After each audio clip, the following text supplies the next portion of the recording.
Por gentileza, vamos abrir a escritura na segunda carta de Paulo a Timóteo, no capítulo 1. Ai, Jesus. À medida que os irmãos forem achando o texto, aquele que puder, coloque-se em pé, por gentileza.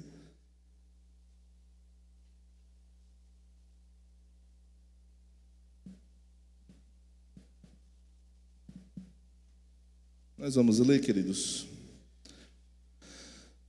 apenas 2 versículos, versículo 6 e versículo 7.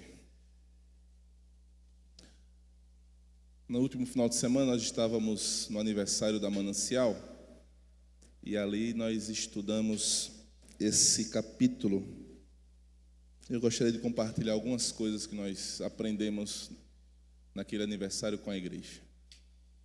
Se todos acharam, digam glória a Deus. Isso, tem gente ainda que não achou. Ah, pastor, está no telão. Abra a sua Bíblia. Abra a sua Bíblia. Deixa o telão aí para quem não trouxe a Bíblia. Você tem a Bíblia, você abre aí, tá bom? Quem achou, diga glória a Deus. Tá mais ou menos. Vamos ler, queridos? Vamos ler todos em uma só voz? Vamos lá? Por esta razão, pois te admoesto que reavives o dom de Deus que há em ti pela imposição das minhas mãos, porque Deus não nos tem dado espírito de covardia, mas de poder, de amor e de moderação. Amém, irmãos? Os irmãos podem sentar. E eu quero que você fale aí, para a gente trocar o microfone aqui, a pilha. Eu quero que você olhe para o seu irmão e diga assim: reavives o dom de Deus.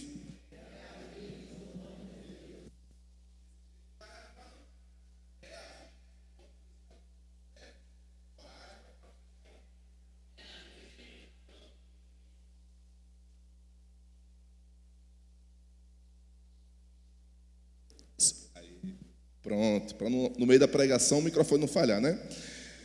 Queridos, nós vivemos um tempo em que nunca foi tão fácil ter acesso à palavra de Deus. Nunca foi tão fácil. Nós temos a palavra de Deus no celular, em aplicativos. Nós temos a palavra de Deus impressa na Escritura. Você tem a sua Bíblia aí na sua casa. Nós temos a Bíblia, irmãos, inclusive no YouTube. Se você quiser colocar lá a voz do Cid Moreira, você consegue ouvir lá a Bíblia toda com a voz do Cid Moreira, com aquela voz bonita, né? Nunca tivemos tanto acesso à palavra viva de Deus. Contudo, irmãos, a despeito dessa facilidade, ainda vemos muitos crentes, infelizmente, espiritualmente enfraquecidos, irmãos. Espiritualmente frios. Olha só, queridos, recursos não faltam. Recursos não faltam. Nós temos a Escritura em todas as suas versões. Em português temos N versões, no edital, impresso. Nós temos a igreja, nós temos o templo onde nós, pelo menos aqui no Brasil, livremente podemos cultuar ao Senhor. Nós temos o ensino. Se você for membro aqui da segunda igreja, nós temos ensino na quarta-feira, à noite. Nós temos ensino na escola dominical. Nós temos no domingo à noite exposições bíblicas de homens fiéis ao Senhor. Mas ainda assim nós observamos crentes frios, crentes enfraquecidos. Parece que falta o fogo do Espírito, parece que falta vontade, talvez noção de responsabilidade. E com certeza, irmãos, olhando um texto como esse, com certeza a pergunta não é o que Deus ainda precisa fazer. Não é essa a pergunta. Porque Deus já tem feito muito. Deus já tem feito muito. Mas sim, a pergunta-chave seria: o que estamos fazendo com o que Deus já nos fez? O que é que estamos fazendo com o dom que Deus já nos proporcionou? Quando nós olhamos, irmãos, essa palavra, essa porção da Escritura, a segunda epístola de Timóteo, nós encontramos um cenário muito difícil, muito sério. Observe que o apóstolo Paulo, aqui na ocasião que escreveu essa carta, ele estava preso. E não apenas isso, ele estava perto da sua morte. Lembre que Paulo foi preso 2 vezes. A primeira vez ele foi preso, uma prisão meio que política, né? Domiciliar. Foi tranquila aquela prisão, né? Entre aspas, né? Ser preso não é nada bom. Mas a segunda prisão de Paulo foi muito grave, porque foi uma prisão em que ele foi jogado numa masmorra, irmão, fria, acusado de ter atentado contra Roma. Fria. Ele foi condenado à morte. Ele está aqui. Essas palavras que nós lemos aqui na segunda carta de Paulo a Timóteo são as últimas palavras do apóstolo Paulo. Essa carta é conhecida como o testamento do apóstolo Paulo. São as últimas palavras dele. Observe, ele estava preso, na iminência de sua morte, ele estava pertíssimo, irmãos, de sair do palco da história. Do outro lado, nós vemos o jovem Timóteo, um jovem pastor que tinha um chamado, tinha conhecimento das Escrituras, possuía um legado de fé, mas estava aqui, irmãos, enfrentando pressões reais do dia a dia. Ele tinha medo, tinha uma ferrenha oposição, muito sofrimento por conta das perseguições que o Estado estava acometendo a igreja ali no primeiro século. E também, irmãos, uma grande carga de responsabilidade por ser pastor de uma igreja local. Diante desse cenário, irmãos, nós observamos aqui o velho apóstolo Paulo, e a palavra dele aqui para Timóteo não é espere um novo mover de Deus. As palavras do apóstolo Paulo não é Deus vai te dar algo novo, Timóteo. Não, não é isso que ele fala. Ele diz, Timóteo, reavive o dom de Deus que há em você.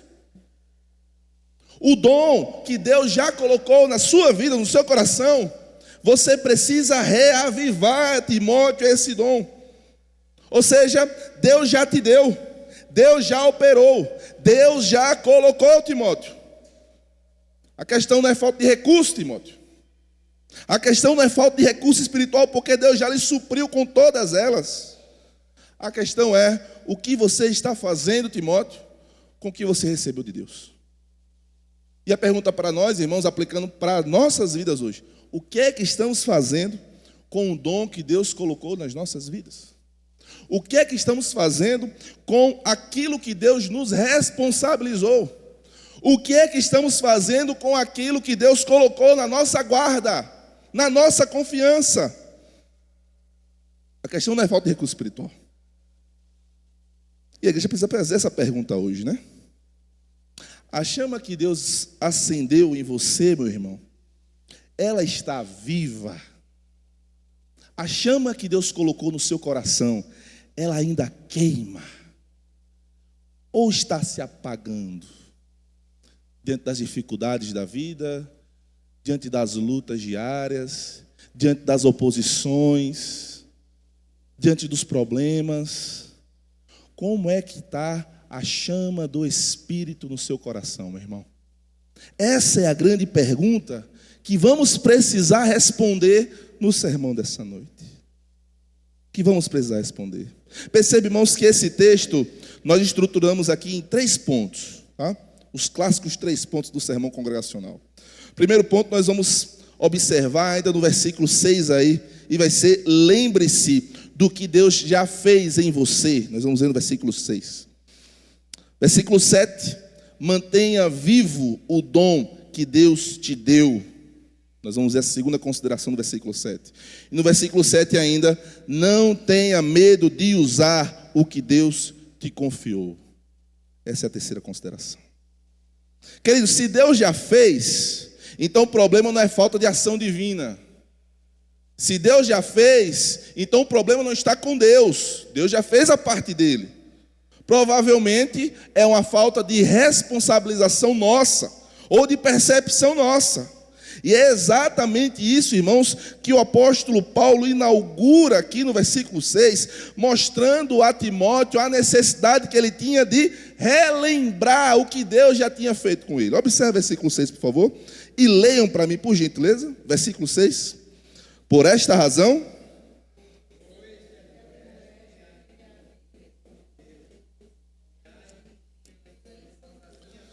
Só tem Jean e Neidinha aqui na igreja? Vamos ler de novo, versículo 6?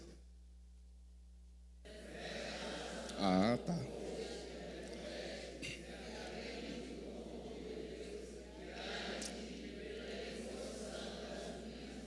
Primeira coisa, irmãos, lembre-se do que Deus já fez em você. Repita isso comigo, por gentileza. Lembre-se do que Deus já fez em você. Observe, irmãos, que Paulo diz assim: por esta razão, pois te admoesto. Essa expressão aqui, irmãos, por essa razão, necessariamente nos leva a tentar ver o que Paulo já tinha trazido para Timóteo. E a palavra aqui, te admoesto, o seu significado aqui no texto é lembre. Timóteo, por esta razão, que por esta razão é a razão que ele falou nos versículos anteriores. Para a gente entender o que ele está falando aqui, coloque os seus olhos a partir do versículo 3. E nós vamos observar o que é que Paulo está falando aqui, o que é que Paulo está aconselhando que Timóteo relembre. Observe, versículo 3. Dou graças a Deus, a quem desde os meus antepassados sirvo com consciência pura, porque sem cessar me lembro de ti nas minhas orações, noite e dia. Observe, queridos, para reavivar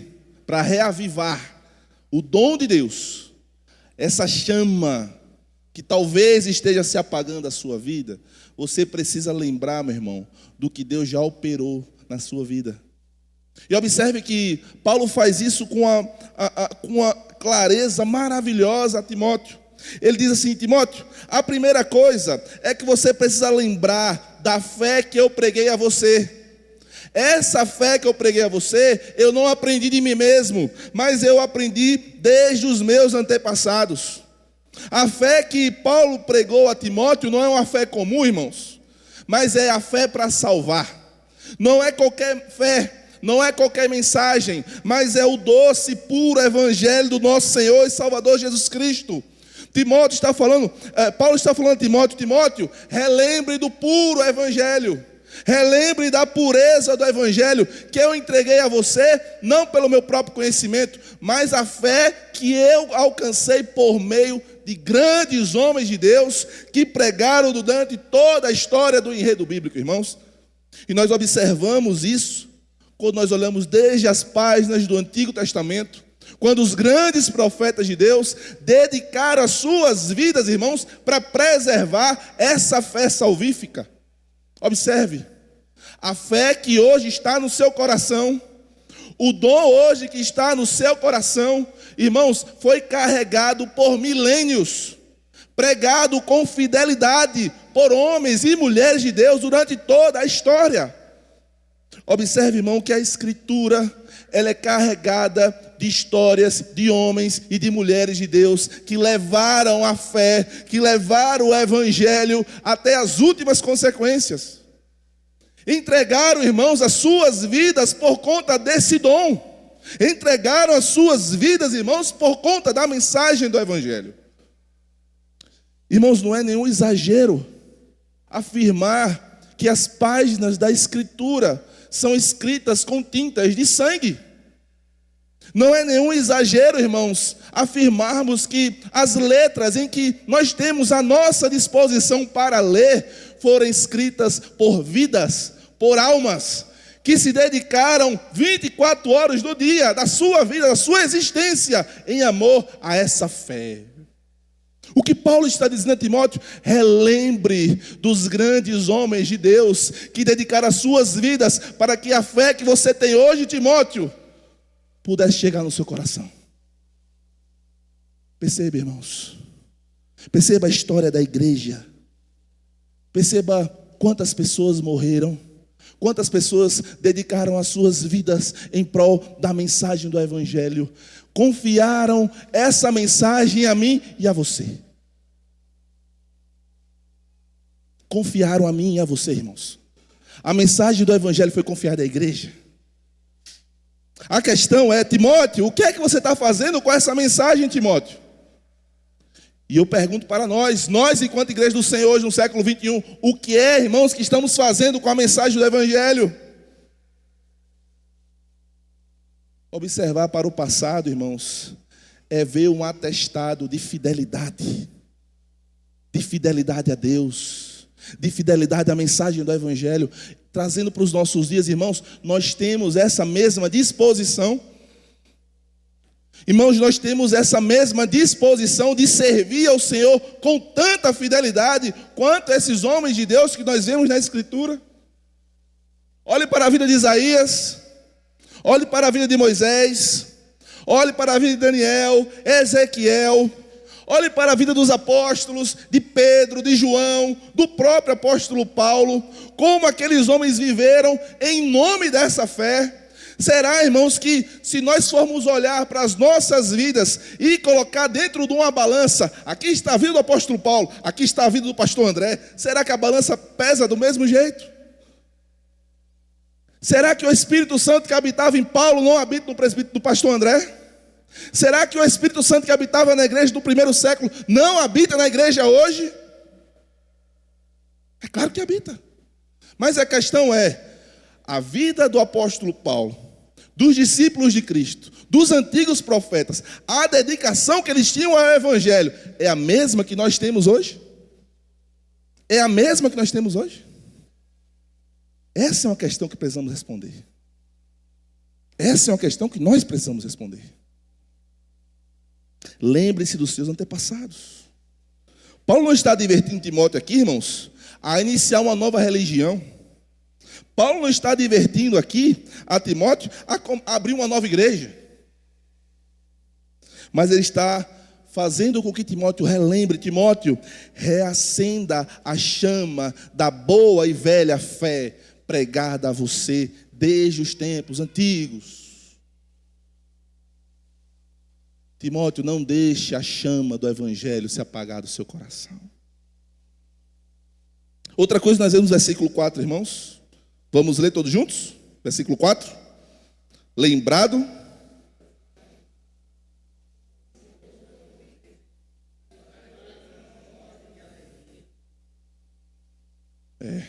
Hoje está difícil. Hoje está difícil. Quando a chama enfraquece, o zelo diminui. Quando a chama enfraquece, até o zelo diminui. Perceba o que Paulo fala aqui. Lembrado das tuas lágrimas, Timóteo. Versículo 4. Lembrado das tuas lágrimas, Timóteo.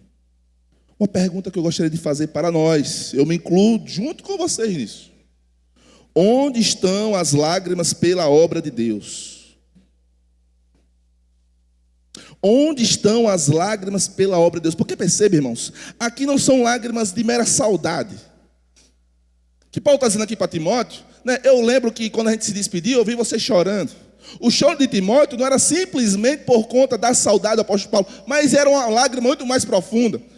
Era a lágrima daquele que estava na trincheira da obra de Deus. Era a lágrima daquele homem que dedicou a sua vida para prestar o serviço devido ao Senhor. Timóteo entregou junto com Paulo a sua vida para servir ao Senhor. Lágrimas sendo derramadas por conta da obra de Deus. A igreja hoje tem derramado lágrimas pela obra do Senhor. Nossa, já chegou domingo, vou ter que ir para a igreja de novo. Nossa. É um fardo. Servir ao Senhor é um fardo. Estou cansado. Estou cansado. A chama se apagando, se apagando, se apagando. Dificuldades, os boletos. Trabalho demais, pastor. Os meus filhos. E a chama se apagando, se apagando, se apagando. E quando nós vamos ver a vida, o coração, onde está aquela chama do novo coração? Você lembra quando você era novo convertido? Você lembra quando você era novo convertido?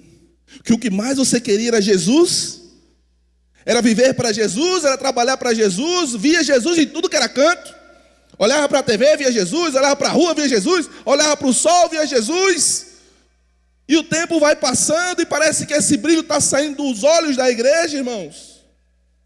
O tempo vai passando e parece que esse brilho está saindo dos olhos.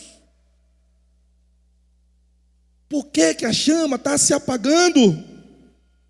Perceba, lágrimas foram derramadas por Timóteo. Lágrimas deveriam ser derramadas por nós em amor à obra do Senhor, irmãos. Sabe o que é isso? É coração, é alma. Entregar o nosso coração, irmãos. Nós estamos falando aqui do reino de Deus. É da coisa mais importante das nossas vidas, irmãos. Ou não é? Não, pastor, o reino de Deus não é a coisa mais importante para mim. Se você me responder isso, tranquilo, a porta está aberta. Vá viver no mundo, vai ver outras coisas. Porque o reino não é a sua prioridade. E se o reino não é a prioridade da igreja, nós precisamos retroceder uns passos para ver se há conversão. A conversa é diferente. Porque para a igreja do Senhor, irmãos, para a igreja do Senhor, o reino é prioridade. Observe o que diz o texto. Mateus, capítulo 6, versículo 33. Buscai, pois, em primeiro lugar, o reino e o quê? E as demais coisas vos serão. Vocês sabem o que são essas demais coisas que Jesus está falando ali? Não andeis ansiosos por o que é a vez de comer ou beber, ou com o que é a vez de vestir. Não é isso que ele está falando lá no texto? Depois vocês leem. Mateus capítulo 6. O que Jesus está dizendo é que o reino deve ser prioridade na sua vida em relação a qualquer coisa, inclusive comida e vestimenta. É isso que Jesus está dizendo. Buscar em primeiro lugar o reino de Deus e a sua justiça. E todas as outras coisas, o Senhor sustenta a sua igreja. É o que o texto diz. Agora observe, a responsabilidade nossa, buscar em primeiro lugar o reino de Deus e a sua justiça. Qual foi a última vez que você se derramou diante do Senhor em prol da obra dele, irmão? Qual foi a última vez que você perdeu o sono por conta da obra do Senhor? E perceba, irmãos, eu estou me colocando junto com vocês. Não pense que o sermão é para vocês, não, o sermão é para mim. Quando foi que nós nos colocamos de joelhos e oramos e nos derramamos por conta da obra do Senhor, irmãos? Olha para o seu lado aí. O banco está vazio? O banco está vazio? Isso não incomoda? Isso não me incomoda? Isso não incomoda você, irmão? Nós estamos pregando o Evangelho? Nós estamos chamando pessoas para ouvir a mensagem do Evangelho, irmãos? Nós estamos fazendo a nossa parte. Versículo 5. Pela recordação que guardo de sua fé sem fingimento, a mesma que primeiramente habitou em tua avó Lóide e a tua mãe Eunice, estou certo que também habita em ti. Outra coisa importantíssima que Paulo está falando aqui. Lembre do bom e velho a mensagem que você aprendeu comigo e com os santos antigos. Mas lembre também do ensino que você aprendeu na sua casa, Timóteo. Irmãos, isso aqui é muito precioso. O ensino doméstico não pode falhar, irmãos. Para a chama do dom de Deus arder e brilhar nos nossos corações, o ensino doméstico não pode falhar. Pastor, meu filho não quer vir para a igreja. Pastor, meu filho não quer nada com Deus. Você está ensinando, irmão? Pastor, a minha família está complicada. A palavra de Deus está sendo pregada na sua casa, meu irmão. E essa é uma palavra mais direcionada para os homens, tá? Porque os homens são os responsáveis por isso na casa. Não que as mulheres não precisem fazer, precisam. Mas se aqui há homens de Deus, nossa casa, irmãos, varões, essa é a bomba chiando que está na tua mão. Está na tua mão. O ensino deve ser prioridade na sua casa. Momentos com o Senhor, de juntar a família, fazer a roda na mesa e falar de Jesus para o seu filho, falar de Jesus para a sua esposa, falar de Jesus na sua casa. Não limite a mensagem apenas ao púlpito. Não, você na sua casa. Olha para Timóteo aqui, ele aprendeu com Lloyd e com Eunice, sua avó e sua mãe. Aprendeu com elas a palavra de Deus. Nós, enquanto pais, avós, nós precisamos, irmãos, bombardear as nossas crianças com a palavra de Deus. Deuteronômio capítulo 6 manda a gente inculcar na cabeça. Sabe o que é essa palavra? É como se você estivesse pegando um martelo com um prego e batendo na cabeça para ficar encravado. O quê? Vai pegar um prego? Não, meu irmão, faça isso não. Pega a palavra de Deus. Vai bater, pastor, com a palavra na cabeça do menino? Não, irmão. Você vai ensinar o menino. Vai ensinar a criança. Ensinar o quê, pastor? Ensinar a amar a Deus, irmão. Você vai ensinar o seu filho a amar a Deus, a amar a igreja, a amar a obra do Senhor, para que não cresçam adolescentes e jovens que não temem ao Senhor. Vocês entendem isso, irmãos? Vocês entendem essa palavra, irmãos?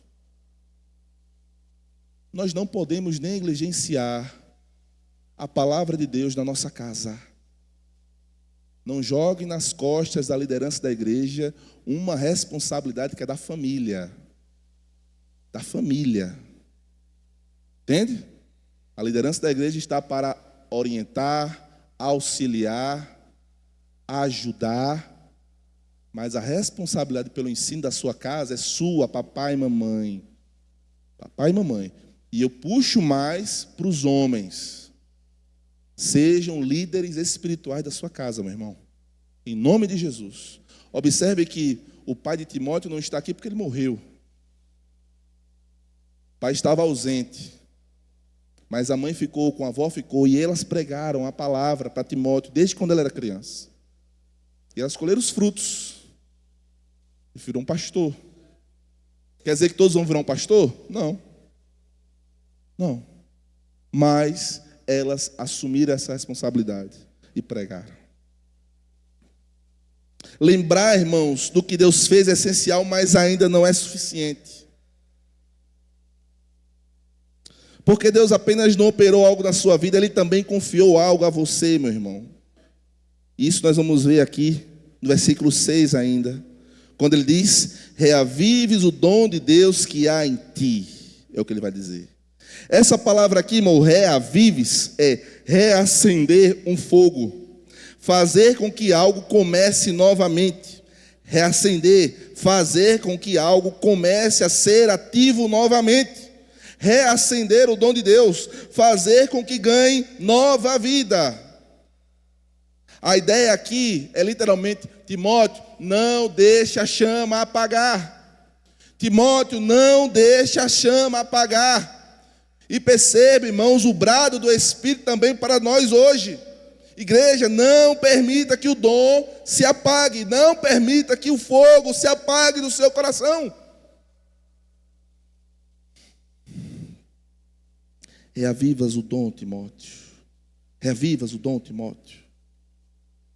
E por que Timóteo estava deixando essa chama apagar? Muitas questões. Provavelmente, eu coloquei algumas considerações aqui, mas Timóteo sofria por algumas questões físicas. Se você for olhar 1 Timóteo 5:23, Paulo vai falar para ele, não continues a beber somente água, use um pouco de vinho por causa do teu estômago e das tuas frequentes enfermidades. Timóteo tinha uma doença física. Ele tinha problema no estômago. Ele tinha outros problemas. Pastor, será que era isso que fazia com que Timóteo enfraquecesse? Ou a chama estivesse quase apagando? Talvez. Paulo não diz o que é. Nós estamos pegando aqui alguns pontos que talvez seja. Timóteo tinha um problema de saúde. Timóteo tinha um problema de saúde. Será que a questão da saúde pode ser um impeditivo de se trabalhar para o Senhor? É uma boa desculpa, né? Boa desculpa, né? Excelente, estou doente, vou fazer nada, vou me resguardar. Quantos homens de Deus, irmãos, quantos homens de Deus estão em hospitais, doentes e pregando o evangelho, mesmo doentes? Posso citar vários exemplos. Vários exemplos. Vários exemplos. Quantos homens de Deus estão doentes hoje? Porque, irmãos, crente adoece. Você sabia disso? Você sabia que crente adoece? Há quem diga que crente não adoece, não adoece, irmão. Crente adoece. E quando a doença vem, parou? Acabou? Não. Você vai dar o seu melhor nas condições que você tem, da forma como Deus permitir. Mas observe, vai continuar marchando em prol do reino de Deus. Timóteo era um pouco tímido também, irmãos. Observe que Paulo fala em 1 Coríntios 16:10. E se Timóteo for, vede que esteja sem receio entre vós, porque trabalha na obra como eu também. A personalidade de Timóteo era que era um pouco tímido. Será que era isso que estava atrapalhando essa chama? Estava fazendo com que essa chama apagasse do coração dele? Acredito que não, mas é uma possibilidade. Às vezes a nossa personalidade interfere na boa caminhada de Deus. Sabe, irmãos, hoje em dia qualquer coisa virou desculpa para você não trabalhar para Deus. Pastor, não tenho tempo. É uma das principais. Não tenho tempo. Tradução, outras coisas vieram prioridade. Deus não é mais prioridade na minha vida. Outras coisas são mais importantes, então não tenho tempo para Deus. Não, pastor, mas não é bem assim. Tudo bem. Você pode usar as justificativas que você achar pertinente. Mas no fim, outras coisas são mais importantes do que Deus. Não estou preparado, tenho medo do que vão pensar, não é meu chamado, outro faz melhor do que eu, estou esperando o momento certo, já tentei e não deu certo.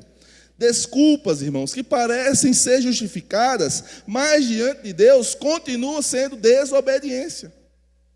Desobediência. Qual é a desculpa para não trabalhar para o Senhor? Qual é a desculpa de ver um violão sozinho, eu sei tocar e não vou tocar? Qual é a desculpa? Qual é a desculpa de ver uma bateria sem nada, eu sei tocar, não vou tocar? Ver um microfone, no momento do louvor, não vai ter louvor, por que não? Não quero. Qual é a desculpa, meu irmão?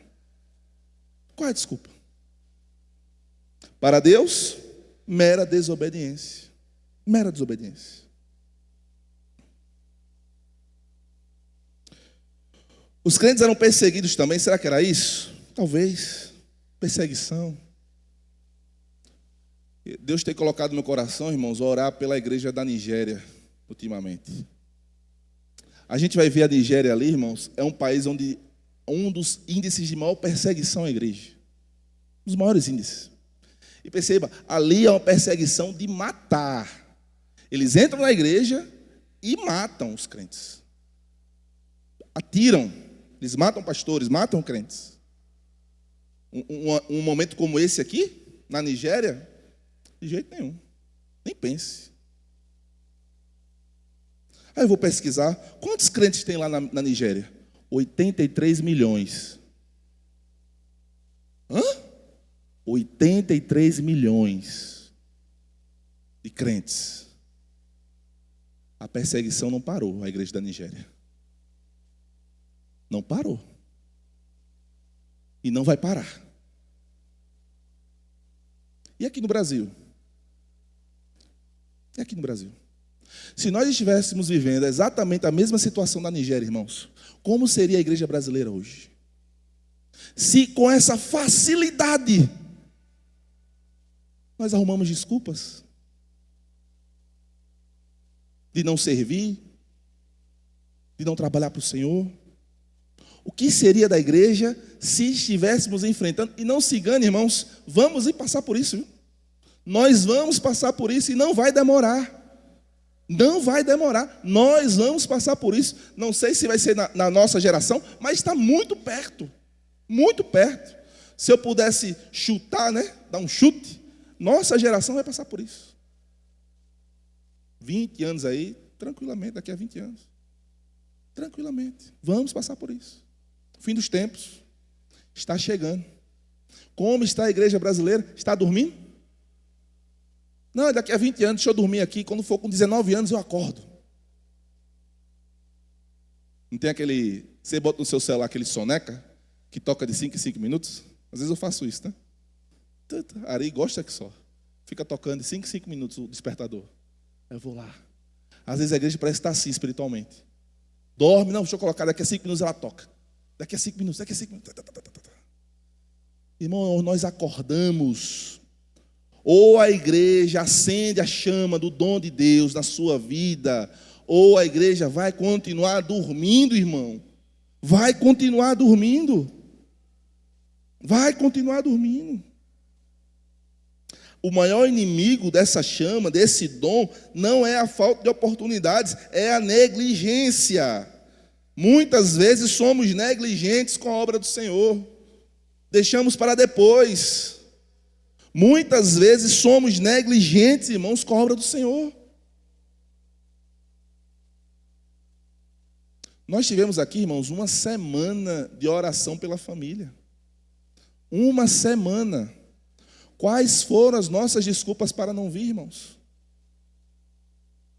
Ou será que a oração pela família não é importante, irmão? Será que a oração pela família não é importante para você? Quais foram as desculpas, irmãos? Quais foram as desculpas? Não negligencie, querido, a obra do Senhor. Não negligencie o dom de Deus que Ele colocou. Não negligencie a obra de Deus que Ele confiou para a igreja. Não negligencie. Outro ponto para a gente finalizar. Quando você decide assumir a responsabilidade, um outro problema pode aparecer. Isso nós vemos aqui no versículo 7. E eu gostaria que a igreja lesse. Agora vamos ler, né, com vontade, né? Versículo 7, por gentileza. Porque Deus...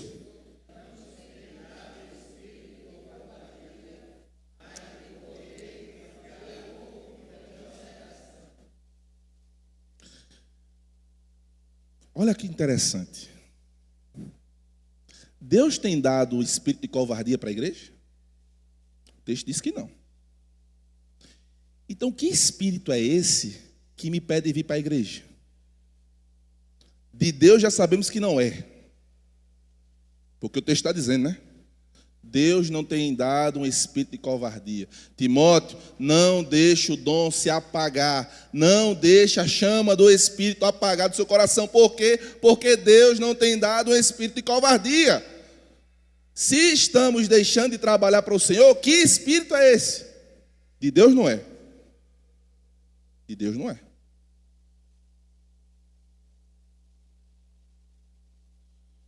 Covardia, irmãos, não combina com o ministério. O medo não combina com a obra do Senhor. Mateus 16, 18. Também eu te digo que tu és Pedro, e sob esta pedra edificarei a minha igreja, e as portas do inferno não prevalecerão contra ela. Quem tem porta aqui? É a igreja que tem porta? Não, é o inferno. É o inferno que não tem porta. Ou é o inferno que tem porta, né? A igreja não tem porta. Quem tem porta é o inferno. O inferno aqui, irmãos, não é o lugar do chifrudo, não. É morte. Aqui Jesus está falando que as portas da morte não prevalecerão. A sepultura não prevalecerá contra a igreja. O que ele está dizendo aqui? Que todos os inimigos de Deus, todos os inimigos da igreja serão vencidos. A igreja avança e derrota todos os seus inimigos, irmãos. É o que Jesus está falando aqui, é o que Paulo está falando a Timóteo. Timóteo, não tenha o espírito de covardia. O espírito de covardia não provém do Espírito de Deus. A igreja precisa marchar, é andar para frente, irmãos. É marchar, é olhar para frente. Ah, pastor, mas eu não gosto de fulano de tal, eu não gosto do presbítero tal, eu não gosto do diácono tal, eu não gosto, não sei. Meu irmão, a igreja precisa avançar. A questão é, você vai avançar junto com a igreja? Porque a igreja vai avançar. Com ou sem você. A igreja vai avançar. É bom que você esteja junto. É bom que você queira estar junto. Porque a igreja do Senhor vai avançar. E haverá um momento, irmãos, que todos nós iremos avançar até a glória eterna. A glória eterna, irmãos. Eu quero estar lá. Você quer estar lá? Eu quero estar lá. Porque, irmãos, o que vamos viver no céu é um reflexo do que estamos vivendo hoje. Se eu não amo trabalhar para o Deus hoje, eu não vou amar trabalhar para Deus na eternidade. Você entende isso, irmão? Se eu não tenho desejo pela obra do Senhor hoje, eu não vou ter desejo pela obra de Deus na eternidade, porque passaremos uma eternidade trabalhando para Deus, irmão. Uma eternidade trabalhando para o Senhor. Se eu não amo trabalhar aqui, o que é que eu vou fazer lá? Não faz sentido. Porque nós já vivemos e já experimentamos hoje o que viveremos com o Senhor na eternidade, meu irmão. É isso que Paulo está dizendo. Deus não nos deu um espírito de covardia, mas de coragem, de amor. A igreja precisa avançar, irmãos. E você precisa estar junto conosco. Junto com a igreja. A igreja vitoriosa do Senhor. Que apesar das dificuldades, dos sofrimentos, da luta, da perseguição, ela ama tanto o seu Senhor, que põe o reino de Deus sobre todas as coisas. Sobre acima de todas as coisas, irmãos. Não há nada mais importante para a igreja do que o reino do seu Deus. Nada mais importante. Josué 1:9. Não te mandei eu? Ser forte e corajoso. Não temas, nem te espantes, porque o Senhor teu Deus é contigo por onde quer que andares. Nós precisamos marchar, irmãos. O reino precisa avançar. O reino precisa avançar. A igreja vai avançar. Você quer estar junto com a igreja? Você é a igreja? Então vamos juntos. Vamos juntos, irmãos. Você pode glorificar o nome do Senhor, meu irmão? Nós vamos juntos, irmãos? Nós vamos permitir que a chama se apague do meu coração? Vamos permitir, irmãos? A chama tem que estar acesa, tem que estar forte. Porque o nosso Cristo é forte. Nosso Deus é forte. Ele merece, Ele é digno, irmãos, do nosso esforço, do nosso sacrifício por Ele. Ele morreu. Jesus morreu por mim e por você. Será que Ele não merece a minha vida também? Mas claro. Claro que merece. Não invente desculpa, irmão, para trabalhar para o Senhor. Crie soluções. Crie estratégias. Crie métodos para trabalhar para o Senhor, para o reino avançar. Porque os pastores, irmãos, estão cansados de desculpa, sabe? Mas como seria bom? Pastor, eu quero um gabinete. Para quê? 99% é problema. Gabinete pastoral. 99%. Já pensou, pastor? Um gabinete com soluções? Pastor, eu pensei que a gente pudesse fazer isso. Pastor, uma ação missionária ali. Pastor, vamos fazer um culto. Vamos mover a igreja para convidar muita gente para ouvir o evangelho. Meu irmão, empolgação. Não é apenas empolgação, não é vida, é chama. É espírito, é o Espírito Santo dentro de você. Pulsante, vivendo o que nós amamos. Se nós amamos a Cristo, se nós amamos a Deus, isso deve sair de nós. Sair. Não é apenas com os lábios dizer eu amo o Senhor, mas viver, eu amo o Senhor e eu quero que o reino avance. Eu vou estar aqui na igreja, eu vou ficar calado na hora do louvor? Não, eu vou cantar o mais alto que eu puder, que esses vidros quebrem com o volume da minha voz. Uma figura de linguagem, tá, irmãos?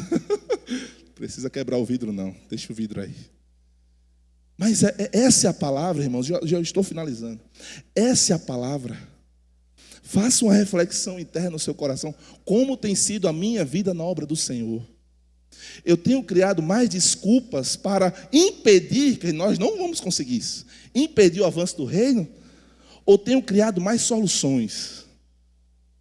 Vamos criar mais soluções, irmãos. Mais soluções. O reino precisa avançar. Vamos juntos.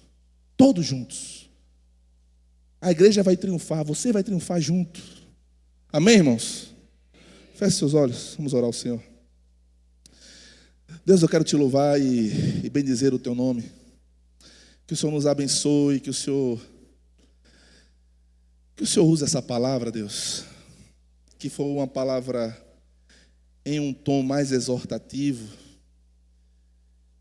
E o Senhor sabe do meu coração que foi com muito amor que eu estou falando tudo isso, Senhor. E maior do que o meu amor é o amor do Senhor pela sua igreja. Porque se o Senhor hoje está nos disciplinando de alguma forma, nos exortando de alguma forma, é porque o Senhor nos ama. E nós vamos retribuir esse amor, Senhor. Mas não vamos retribuir de qualquer jeito, não. Nós vamos retribuir com as nossas vidas, Senhor. Com nada mais e nada menos do que as nossas próprias vidas, Senhor. Vou dar mais algo ao Senhor.